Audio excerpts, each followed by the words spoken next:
ehururu etandikireho neza kuhendera ibiro bino by'okwezi okurukwija.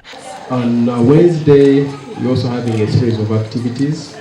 That is the commissioning of the water supply system in Bunyangabo, but as well as the Water and Environment Symposium. That will be the center of why we actually are also trying to give accountability. Assistant Commissioner, Directorate of Water and Resource Management of Ministry by'amizi na n'ibyo bahangwa nagira ngo ehururu neyijaho obw'ekyanga kya Rwenzori kiri kureetana n'ebizibu bitari bimwe na bimwe ebiri kureetwa empinduka y'obwire. Albert nagira ngo ebizibu ebi byine kuronderwa omubazi aho n'aho. So as we flag off the workers today, let us again realize that whatever the awareness they are raising, whatever they are going to do, is part of our overall core responsibilities.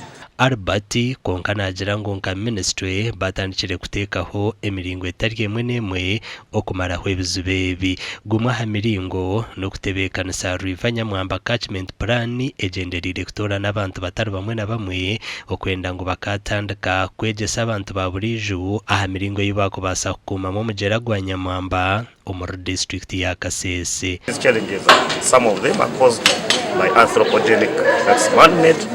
Others, of course, are caused by the seasonal fluctuations. So we already have a catchment management plan, and we are trying to implement bits of it. If you go to the Nyamwamba system, for example, we have tried to clear the channel, and we have built protection works. But we must conserve the environment by planting trees and conserving the nature. If you don't plant trees, you will not have good health. I appeal because I have seen the mayor, the deputy mayor here. Please talk to your technical staff. Really love nature. Really they are terrible. You tell them, let them really make our city green. Amakuru agagasha kwa Jonathan Tsingwiri.